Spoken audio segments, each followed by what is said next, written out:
Tonight on Q2, lawmakers under fire. The ACLU speaking out against a bill they say would allow children as young as 12 to be prosecuted as adults. It's not that any prosecutor in the state of Montana is not running around charging 12-year-olds. But is there more than meets the eye? We look into the bill and what it would really do.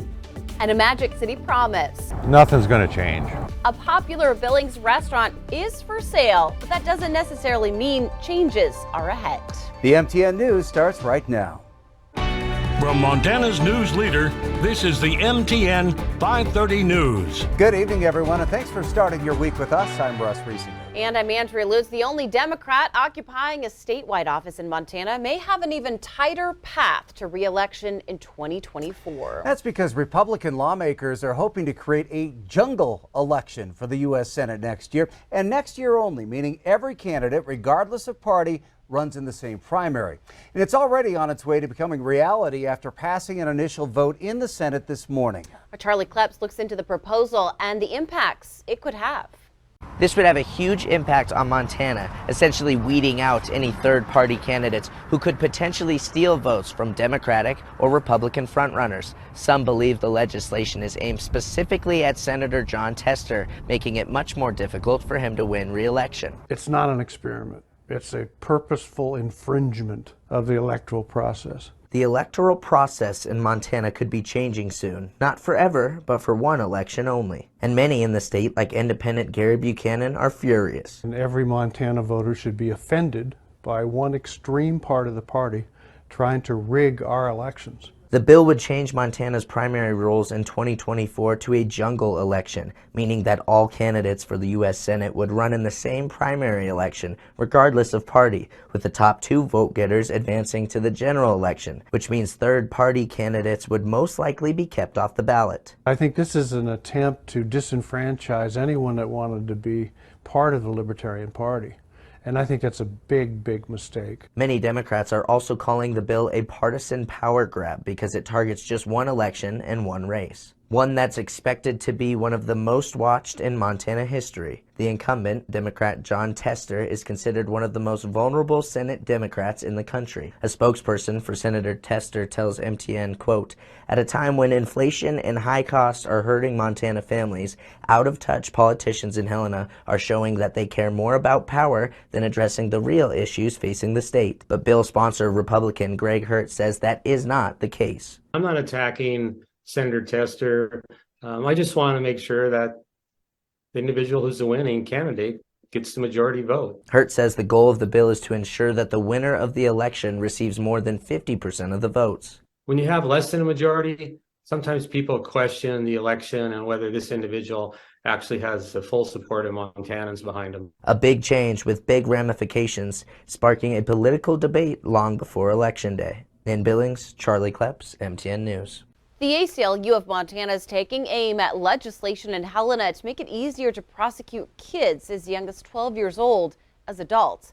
MTN's Jackie Coffin takes a closer look at what the legislation actually does and what would change. From Billings to West Yellowstone, more crimes are being committed by teen offenders. We're seeing this incredible rise of juvenile gun violence and juvenile violence in general. Montana law currently allows prosecutors to charge teens as young as 12 years old as adults. But it's always been that way. It's not that any prosecutor in the state of Montana is not running around charging 12-year-olds. That law has been on the books for 40 years, and Yellowstone County Attorney Scott Twido is hoping the legislature can help clean it up. It's been interesting because I've probably spent more time on that bill, at least during the session, in terms of trying to talk to legislators about what the bill's really about. House Bill 614 does not change the age that a juvenile can be charged as an adult, but it does add and subtract qualifying offenses. Murder, assault, and sexual assault are already listed as offenses where youth can be charged as adults. What House Bill 614 adds: aggravated sexual assault, vehicular homicide,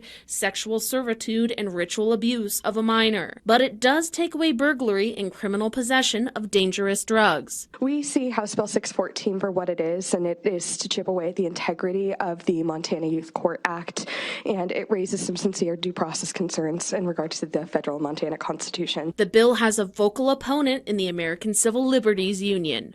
In an email to MTN, the ACLU of Montana says the changes to the bill are significant and go beyond basic cleanups. They red flag prosecutorial discretion, saying the bill gives lawyers too much wiggle room and referring that juveniles be charged as adults. This is a really sincere concern to us. This is not what the Montana Youth Court Act is set to do, is to bring more kids into the adult system. So we sincerely urge a no vote, and we thank you for your consideration. It's a debate that's happening at a time when youth court cases are skyrocketing. 807 felony cases were charged in youth court cases in 2022, the highest rate in nearly a decade. And it's a problem, both sides say, that needs to be addressed. And they agree the court system must give juvenile offenders the best chances for a successful life. In Billings, Jackie Coffin, MTN News. Tonight, a Billings family is demanding answers 3 weeks after their loved one was murdered in what police are calling a likely domestic disturbance. Salomon Nava Sr. died of a gunshot wound to the head, but no arrests have been made, and the family says it's received next to no information about his death. Arlena Hatter attended a rally on the courthouse lawn today aimed at bringing attention to the case. It's been 3 weeks since 25-year-old Salomon Nava was allegedly shot and killed by his girlfriend. Friends and family gathered here at the Yellowstone County Courthouse, frustrated that no charges have been filed and no arrests have been made. Friends and family of 25-year-old Salomon Nava wore purple, the color of domestic violence, while protesting outside the Yellowstone County Courthouse this Monday morning. My son was killed on March 20th of 2023 at 3 a.m. in the morning by his girlfriend. Jessie Nava Villarreal is Salomon's mother. It's been a harrowing 3 weeks for her and her family, especially since the Billings Police Department hasn't made any arrests. All right, that's all of them, right? We haven't heard nothing. I'm not getting no answers.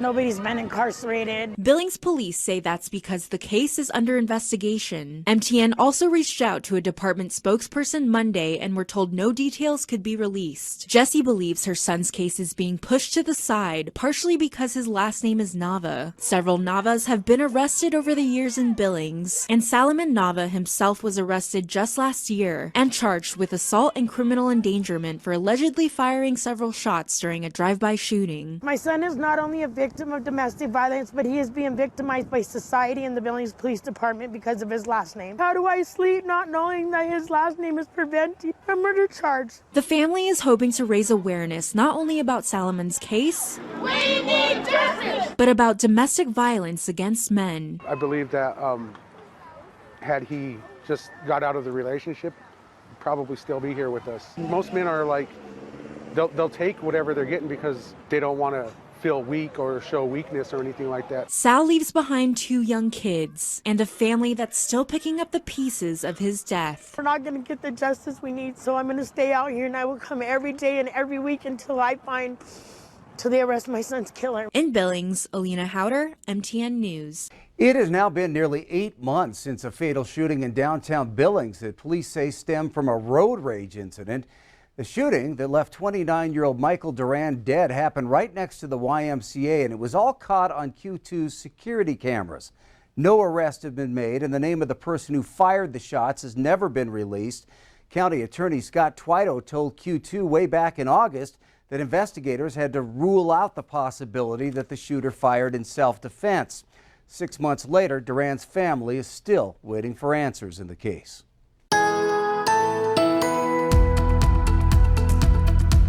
Going to jump right in with the Stockman Bank weather cam, where we've been holding on to some cloudiness throughout the day as the winds coming down the mountains have created a bit of a Chinook arch, but it also helped boost temperatures. Check it out. Billings 77, the unofficial high. It's the current reading, so it could even move a little higher. 78 is the record. And the top wind gust at the airport so far has been at 31 miles per hour. We're going to see a lot more wind getting into tomorrow. So Billings close to a record, but you did set a record in Miles City today. 80 degrees this afternoon. Beats the old record. Sheridan, Livingston are at least in the ballpark. And as we get into tomorrow, the potential for more record-setting temperatures. Billings could be close to 80 degrees. Miles City, Sheridan, Livingston. A lot more weather to talk about in just a few minutes. Billings Central Catholic High School will welcome in a brand new principal next year, but he's definitely not new to the school. However, he might very well be one of the youngest leaders in the state. MTN's Augusta McDonald has more. 27-year-old Nolan Trafton has experienced many first days of school at Central, but next year will feel unlike any other. What are you looking forward to? How are you feeling right now? I'm very excited. A spectrum of emotions, a little bit of nerves, but mostly excitement. School officials announced last Wednesday that Trafton, a current teacher and former soccer coach, will become Central's next principal. I'm just really looking forward to giving back to the community that gave so much to me as a student. Central has been in the Trafton family for years. All 4 brothers attended the school. Nolan was third in line before earning his teaching certificate at MSU Billings. It's been 20 years since Central Catholic Schools had a new high school principal. Trafton is replacing Shell Hanser, who announced last month he was stepping down to help with his family's business. It's been an incredible ride. It's been great. What sort of advice has your predecessor given you moving into this rather big role? Yeah, the most consistent advice I've gotten is just be yourself. You can't be anybody else, but just be yourself. Lead how Nolan Trafton leads. He currently teaches theology courses, now moving into a new kind of leadership. Relationships is number one. Relationships with the staff, relationships with the students, and with the community. Next, here at Billings Central, faith is really important. Keeping the Catholic identity of the school needs to be at the forefront.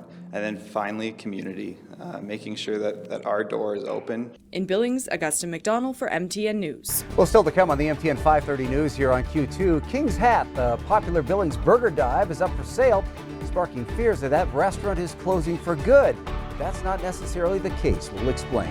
And later, 800 miles apart, but reunited at last. A dog back with his owner tonight, but the journey home was anything but easy. That story in just a bit.